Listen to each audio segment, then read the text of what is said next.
जिसे एकादशी व्रत रहना हो उसका नियम है प्रतिदिन जो तुलसी जी की भक्ति करता है, तुलसी का पौधा रोप करके तुलसी जी का सिंचन करना, तुलसी जी को तिलक लगाना, तुलसी जी को माला पहनाना, तुलसी जी की परिक्रमा करना, तुलसी जी को प्रणाम करना, वो कोटि सहस्त्र युगों तक ऐसा महान सुकृत होता है कि भगवान श्री कृष्ण के नित्य समीप रहता है जो तुलसी जी की सेवा करता है। जब तक मनुष्य की लगाई हुई तुलसी की शाखा प्रशाखा बीज पुष्प सुंदर दल से तुलसी जी सुशोभित होती है, तब तक हजारों कल्पों में श्री हरिधाम में रहते हुए उसका कभी पुण्य नष्ट नहीं होता। जैसे एक दिन 1000 कल्प, 2 दिन 2000 कल्प वो भगवान के नित्य धाम में महान सुकृत के बल से भगवत धाम में रहेगा, जो तुलसी जी का पक्का मान लीजिए। जब स्वयं में से तो तुलसी जी रोपण करके तुलसी जी का एक वन लगाया और रोज नवीन नवीन मंजरी तुलसी दल लेकर प्रभु के चरणों में, कहीं न कहीं तुलसी जी की कृपा हुई। वृंदावन, ये वृंदा अधिष्ठात्री देवी वृंदावन की है, इनकी कृपा के बिना। हे चंद्रादने, संपूर्ण पत्रों और पुष्पों को जो उतार करके सम्मान पूर्वक पहले प्रार्थना करनी चाहिए। हे वृंदा देवी, हे तुलसी जी, भगवान श्री हरि की पूजा के लिए या प्रियाजू की पूजा के लिए हम आपके कुछ मंजरी कुछ दल लेकर के सेवा करना चाहते हैं, आप कृपा करके मुझे दीजिए, और फिर उतार दें। ऐसे नोचना नहीं, बहुत सम्मान से बहुत प्यार से, तो तुलसी जी प्रसन्न होते हैं। जो मनुष्य तुलसी दल से श्री हरि की पूजा करता है, कोई भी पाप उसका स्पर्श नहीं कर सकता। पूर्व में किया हुआ कोई भी पाप उसको दंड नहीं मिलेगा जो तुलसी जी की आराधना नित्य करता है। अब इतना जल भी न चढ़ा दे, मार पुण्य हो जाए और तुलसी जी अंतर ध्यान अनुकूल जल, जैसे मान लो गमले पे हैं तो इतना बड़ा तांबे का रोज उससे अब भर के लोटा चढ़ा दोगे 2-4 दिन में अंतर ध्यान हो जाएंगे तुलसी जी। बहुत विवेक से जरूरत है, मतलब भारी पुण्य होगा। अब इतना बड़ा लोटा रोज जल चढ़ाओगे तो 2-4 दिन में पीली होके अंतर ध्यान हो जाएंगे। इतना जल अनुकूल जल चाहिए, एक तांबे का छोटा सा लिया, ऐसे रोज डालो, उसमें कोई फर्क नहीं। और गमला उठाकर धूप में विराजमान करो। सेवा का मतलब क्या है? जो तुलसी जी को जल अर्पित करके तुलसी जी की सेवा करता है, हरि चिंतन करता, कभी कोई पाप उसका स्पर्श नहीं कर सकता। 100 भार सोना, 400 भार चांदी,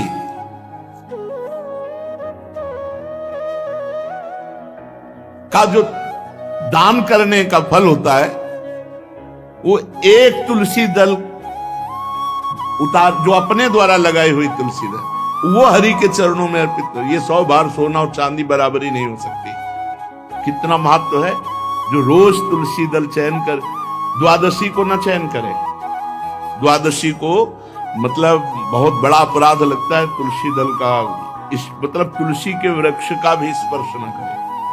प्रणाम नमस्कार दूर से, एक भी दल नहीं टूटना चाहिए। द्वादशी को ऐसा हमने महापुरुषों से सुना है कि मंजरी और पत्र उतारना ये ठीक नहीं, बिल्कुल नहीं ठीक है। ब्रह्म हत्या का फल लगता है, अगर जो पाप लगता है अगर कोई द्वादशी को तुलसी चयन, बहुत सावधानी से। जिसके घर में तुलसी का बगीचा होता है, कई पौधे होते हैं, उसको कहीं तीर्थ जाने की जरूरत नहीं, उसका घर तीर्थ है जिसके घर में तुलसी के पौधे हैं। और यमराज कभी उस घर में किसी भी मरने वाले को लेने नहीं आएंगे। जिसके घर में तुलसी, लगा लो भैया तुलसी लगा लो घर में, काहे को यमराज को आने दोगे? सबके घर में तुलसी। कितना सुंदर पहले था, घर में आंगन होते थे, आंगन में एक बहुत बड़ा, और फिर उसमें तुलसी जी, और फिर उसमें 2-4 नर्मदेश्वर शालिग्राम ऐसे, और फिर घर का हर व्यक्ति जल चढ़ाना, प्रणाम करना, नमस्कार करना, चार पर कितनी पवित्र पद्धतियां हमारी थी। जब रसोई बने पहली गाय के लिए, फिर कुछ पक्षियों के लिए, फिर कोई संत महात्मा, कोई भिक्षु, ऐसा कितना पवित्र व्यवहार।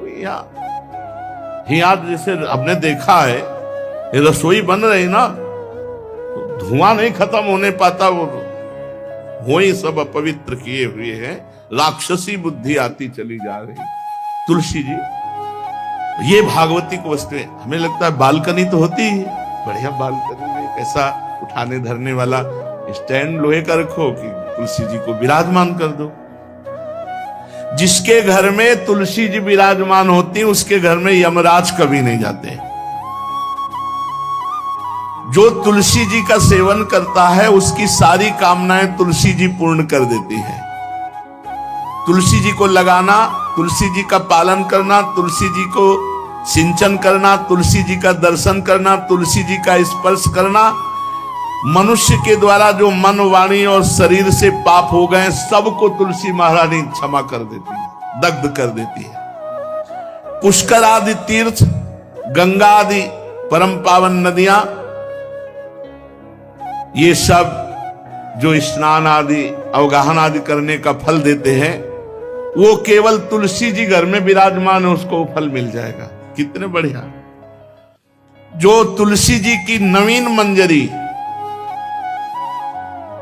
प्रभु के चरणों में अर्पित करके प्रणाम करता है, वो चाहे कितना भी अपराध किए हो, वो कभी यमपुरी को नहीं देखेगा, कभी यमराज के पास नहीं जाएगा। जो मनुष्य तुलसी काष्ठ का घिसा हुआ चंदन लगाता है, उसके सारे संचित भस्म हो जाते हैं, और क्रियमाण जो वर्तमान, वो कभी उसको बांध नहीं सकते। तुलसी जी का काष्ठ का घिसा हुआ चंदन, जिसके घर में तुलसी की छाया होती है, वहां पितरों को अपने आप कल्याण प्राप्त हो जाता है। जो श्राद्ध करने से लाभ मिलता है पितरों को, घर में तुलसी लगा के, जो तुलसी की छाया, बड़ा वृक्ष, पितरों को तृप्ति मिलती है। चतुर्भुज ब्रह्मा जी सारंग धनवा श्री हरि के महामहिम स्वरूप की अनुभूति करने के लिए भी कहा है कि तुलसी जी का महान महात्म्य, अगर तुलसी जी का सेवन करे तो भगवान श्री हरि की महिमा को जान जाएगा। स्त्री हो या पुरुष, पुरुष नपुंसक नारीवा जीव चराचर कोय, सर्व भाव भज कपट तज मोह परम प्रिय सोय। शरीर वर्दी है, हमारी पोशाक है, हम सब एक हैं, आत्मस्वरूप है, कुछ अलग नहीं है। शरीर केवल पांच भौतिक है, तो सबका पांच भौतिक है, उसमें चिन्ह है स्त्री पुरुष के, बस। इसके लिए भगवान की आराधना निषेध थोड़ी है। जो स्त्री या पुरुष श्री तुलसी जी के काष्ठ के मन के बना, जैसे छोटी कंठी या बड़ी माला धारण करता है, श्री कृष्ण उसके बस में हो जाते हैं। यह है तुलसी जी की महिमा। परम सुहाग श्री कृष्ण मिल जाते हैं, और कौन सी भी हमें उपलब्धि चाहिए। हे गोप नंदिनी, तुलसी जी का सेवन करने से श्री कृष्ण वश में हो जाते हैं।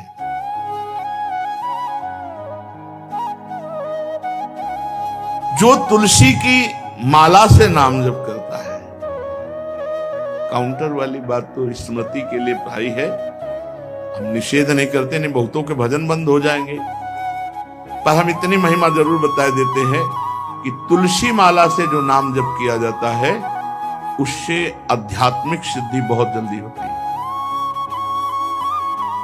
गुरुदेव भगवान कहते, जो अंगुलियों से रगड़ होती है मन का से, उसमें आध्यात्मिक ऊर्जा शक्ति तुलसी माला से। प्लास्टिक पर भाई करो, निषेध नहीं कह रहे, बंद हो जाएगा वो भी राधा राधा कहना, वो हमें बंद नहीं करना। हम कह रहे तुम जैसे बने वैसे करो, लेकिन माला का बहुत बड़ा प्रभाव है। तुलसी परम पवित्र भगवान श्री हरि की प्रिया, और उनके काष्ठ को जब हम ऐसे ऐसे नाम के साथ, तो विशेष ऊर्जा शक्ति, आध्यात्मिक शक्ति हमें जागृत होती है। हो सके जिनको ऐसा बन सके तो छोटी एक वो आती है सुमिरनी, उसको रख लो अपनी जेब में रख लो, उससे करो। और नहीं है तो भैया तुम इसी से करो, नाम जप करो, भाव को भाव अनख आलसो, नाम जपत मंगल दिस दसो। सुंदर सुंदर तुलसी जी के वृक्षों के समीप बैठ करके जो अनुष्ठान किया जाए वो बहुत लाभदायक।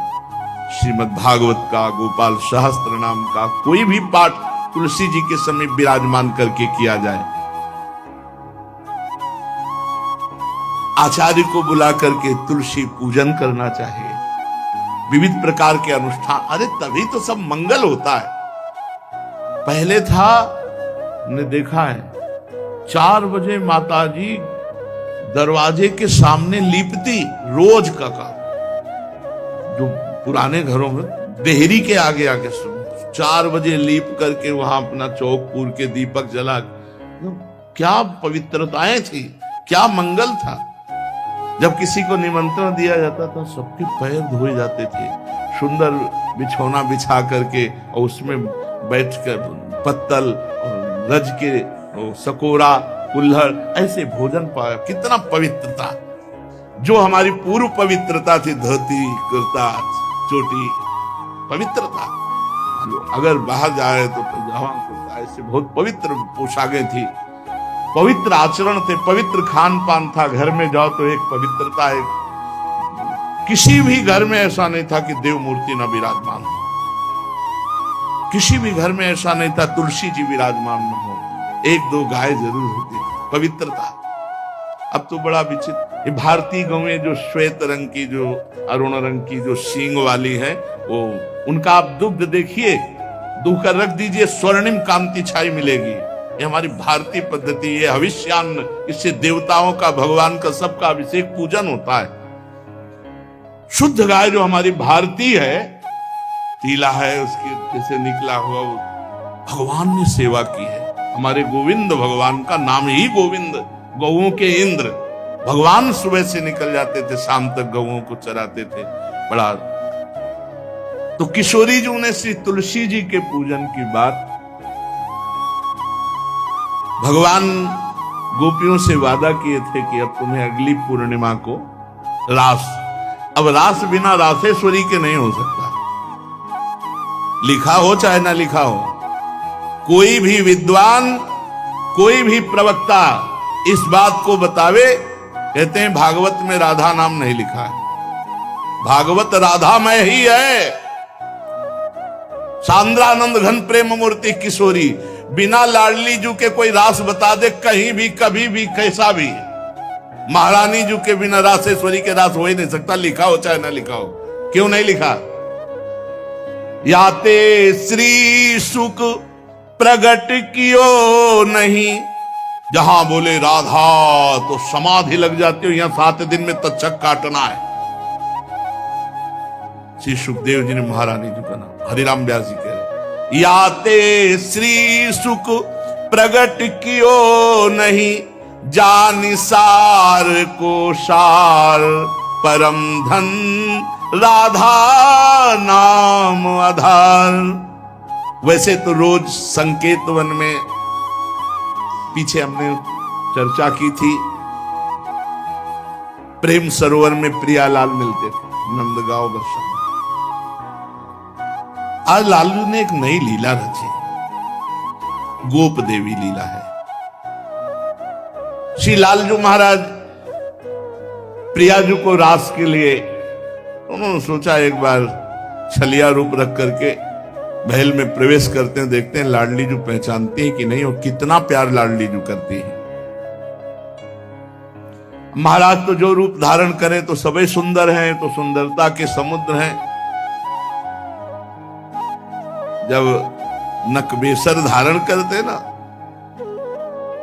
अंजन और घूंघट नीलांबर का, महाराज हृदय चूर चूर हो जाए, ऐसे सुंदर है। गोरी किशोरी भी चकोरी है जिनकी, नीलांबर धारण करके, और जिस समय लाली लगा के महाराज अपने राधा पी जी को कभी कभी जब आते हैं तो देखो ऐसा लगता है यार बलिहार है महाराज, जो रूप धारण करते सीधे हृदय पर प्रहार करते हो। प्रभु ने गोप देवी का रूप धारण किया, गोपांगना का। श्री चरणों में नूपुरों की झनकार, कटी में करधनी जिसमें क्षुद्र घंटिका लगी हुई है। अद्भुतम गोपिका रूपम चलत झंकार नूपुरम किंकिणी घंटिका शब्द मंगुलीयक भूषितम। बड़ी दिव्य अंगूठियां धारण किए हुए अंगुलियों पे, कमर में करधनी जो रुंझुन रुंझुन, श्री चरणों में नूपुर और रत्न कंकण केयूर मुक्ताहार विराजितम।